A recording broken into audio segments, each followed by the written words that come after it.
son tout premier recueil de poèmes intitulé L'écho des âmes meurtries. Alors nous recevons aujourd'hui sur le plateau d'Afrique Maghreb Monsieur Steve Bongo, bonsoir. Bonsoir. Alors, est-ce que vous pouvez vous présenter à nos chers followers d'Afrique Maghreb? Alors, je me présente, je suis Steve Bril Bongo, je suis étudiant centrafricain. C'est ma première année ici au Maroc. Je suis à l'université Kadiel de Marrakech, où je fais l'économie-gestion là-bas. D'accord. Alors, Steve Bongo vient de publier son tout premier recueil de poésie le mois passé, intitulé L'écho des âmes meurtries. Alors, Monsieur Steve, vous avez intitulé votre recueil L'écho des âmes meurtries. Alors, qu'est-ce que ce titre reçoit? Qu'est-ce que vous voulez faire passer à travers ces mots? Alors, dans un premier temps, L'écho des âmes meurtries, avant, c'était pas ce titre que j'avais à l'esprit, mais en écrivant, je me suis rendu compte que ce titre cadre bien avec mes écrits. Parce que quand on parle d'écho, c'est-à-dire il y a eu une voix au préalable et qu'il y a eu un écho pour cette voix. Donc je pourrais dire qu'il y a déjà eu la voix, les pleurs, les cris de certaines personnes. Et moi je veux, à travers mon titre, être l'écho de cette voix, c'est-à-dire reporter cette voix pour que ça puisse retentir à travers le monde. C'est pourquoi j'ai choisi ce titre, L'écho des âmes meurtries. L'écho, d'accord. Ok. La deuxième question, c'est que vous parlez dans votre document, parce que moi-même j'ai eu de la chance de pouvoir déchiffrer ces documents. Vous parlez de votre pays, du peuple centrafricain. Qu'est-ce que vous voulez faire passer à travers vos différents vers? Bon, je crois que dans le recueil, non seulement je parle du peuple centrafricain, mais je parle aussi de l'Afrique tout entière. Parce que nous nous rendons compte que maintenant en Afrique, beaucoup de choses se passent. Il y a les cris, il y a les pleurs, nos mamans qui souffrent, les enfants qui pleurent, et nous sommes un peu ballottés par les cris ainsi et par là. Et pour en rappeler, depuis 2013, je pense que jusqu'à maintenant, la République centrafricaine est en train de traverser vraiment l'une des pires périodes de son histoire, avec les morts, avec l'histoire des Antilles, Balakai et Séléka, que je crois que l'Afrique entière en a pris connaissance. Il y a eu des tueries, il y a eu des massacres, il y a eu beaucoup de destruction. Donc c'est en quelque sorte la voix de ces femmes, de ces hommes, de ce peuple, la voix de l'Afrique qui retentit un peu à travers mon recueil de poèmes. D'accord. Vous avez réellement écrit à travers ces vers, mais pourquoi est-ce que vous avez choisi le genre, la poésie? Vous n'avez pas choisi un roman? Je pense que j'ai choisi la poésie parce que c'est un peu lyrique, parce que c'est beaucoup ce qui me touche. Parce que la poésie, vous voyez, ça vient vraiment du cœur. Alors qu'avec le roman, c'est parfois un peu mélangé avec de la fiction. Donc je préfère la poésie qui est beaucoup plus sensuelle, qui est beaucoup plus touchant. C'est ça qui m'a vraiment attiré. C'est pourquoi j'ai choisi la poésie. D'accord. Alors, on voit vraiment que vous êtes centrafricain. Vous voyez, on sait déjà que depuis la Centrafrique, ça ne va pas. Il y a beaucoup de choses qui se passent là-bas. Ça vous a permis d'avoir de l'inspiration pour pouvoir vous inspirer déjà d'abord de votre pays, de votre peuple.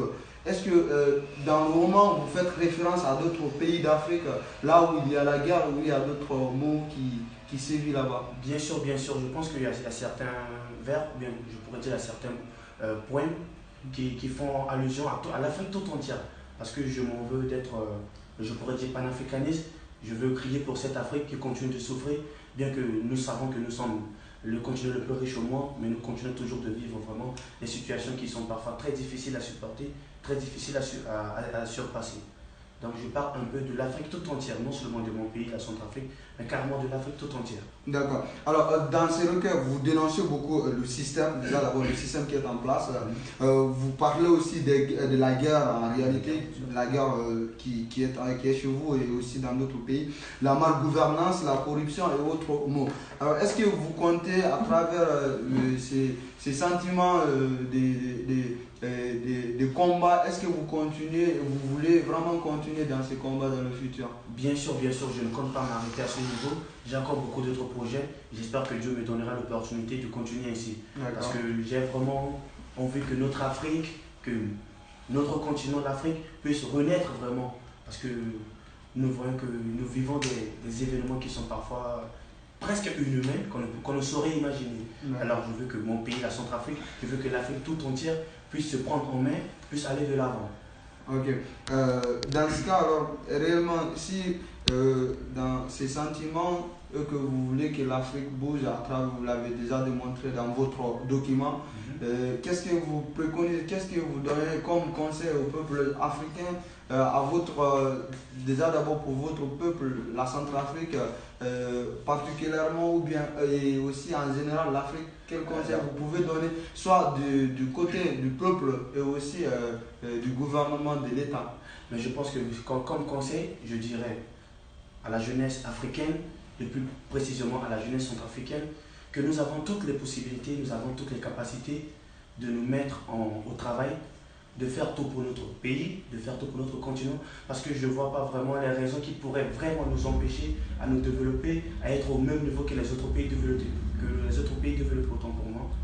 D'accord. Alors, M. Steve Bongo, l'écho des âmes meurtries, j'ai le document avec moi ici, c'est votre tout premier recueil. Est-ce que vous avez d'autres projets dans l'avenir d'écriture que vous avez prévu? Bien sûr, je pense que pour faire une petite historique, j'avais commencé à écrire depuis ma classe de seconde, je crois que c'était en 2013-2014, où j'avais participé à certains concours et j'avais des poèmes qui étaient retenus, j'avais eu des prix. On m'avait un peu récompensé pour ça. Et en 2017, j'avais participé à un concours de nouvelles, un concours de nouvelles collectives qui a été publié par les éditions Ubangui, une maison d'édition qui vient nouvellement d'être installée en Centrafrique. Et après ça, j'ai maintenant fait le projet de mon propre recueil de poèmes qui s'intitule L'écho des âmes meurtries. Et je ne compte pas m'arrêter à ce niveau, j'ai encore d'autres projets et je vais continuer dans ce sens. Je vais continuer non seulement à me battre pour l'Afrique, pour la renaissance, pour le développement de l'Afrique, mais aussi pour le renouveau et la paix et la cohésion sociale dans mon pays, la Centrafrique. D'accord. Alors, c'est très salutaire votre idée. Donc, votre recueil, peut-être beaucoup de personnes voudraient vraiment déchiffrer le document. Comment est-ce qu'ils peuvent s'enquérir de votre bouquin? Alors, pour avoir le bouquin, il suffit juste d'aller sur Google, vous tapez www.edilivre.com et il suffit de mettre tout juste le nom de l'ouvrage, L'écho des âmes meurtries. L'écho des âmes meurtries. Et vous allez le trouver. Ok. Alors vous pouvez retrouver, déjà d'abord, on va mettre le lien dans la légende de la vidéo. Les personnes qui seront vraiment intéressées peuvent cliquer sur le lien pour pouvoir se diriger vers le document. Alors, est-ce que vous pouvez donner, pour pouvoir finir, votre mot de fin, la fin? Mon mot de fin, c'est d'abord pour remercier vraiment l'équipe de l'Afro-Maghreb qui a bien voulu m'accueillir pour cette interview. Et vraiment merci à tous ceux qui, de près ou de loin, m'ont aidé, ont cessé de me donner des conseils, m'ont encouragé à continuer dans ce sens, à écrire, et je pense que Dieu leur récompensera. Ok. Alors, merci beaucoup, M. Steve Bongo, et merci aussi à nos followers, à nos abonnés d'Afri-Maghreb. Est-ce que, monsieur, pour faire plaisir à nos chers abonnés, vous pouvez déclamer une de ces poésies, un de ces poèmes? Je crois qu'il n'y a pas de souci, il y a un poème que j'aime bien ici qui est à la page 50. D'accord. Je crois qu'il m'a vraiment touché, qui parle beaucoup plus des enfants qui sont victimes de toutes les vies du monde, des enfants qui sont des enfants soldats, un peu de tout. Alors c'est ce poème. D'accord. Le rêve d'un enfant africain. Je veux être un enfant ordinaire, avec une enfance forgée dans la lumière. Je veux que mes tâtonnements soient applaudis au lieu d'être traité de maudit. Mon quotidien est l'amour de la loterie et je pleure à cause des railleries. Mes jours sont épicés de larmes, partout circulent les armes. Mon talent est conduit à l'abattoir. Dans la boue se mélangent mes droits et mes vouloirs. Je veux être un bon citoyen. Dommage, je vis avec une carence de moyens. Je veux être un peintre du développement. Hélas, je cohabite avec le découragement. Je veux améliorer mon sort pour un futur en or.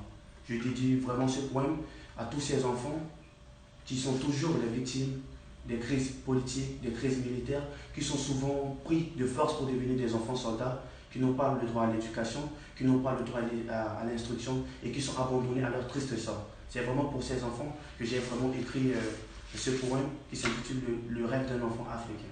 Alors, merci beaucoup, Monsieur Bongo. J'espère que nos chers abonnés vont aimer le poème. Alors, le livre est là. Le livre est en version papier. Si vous voulez, vous pouvez contacter Monsieur Bongo. Aussi, si vous voulez acheter la version numérique, le lien se trouve dans la légende de la vidéo. Vous pouvez aller directement cliquer pour pouvoir s'enquérir. Alors, merci beaucoup et merci d'être passé sur Afrimancap. Ok, tout le plaisir.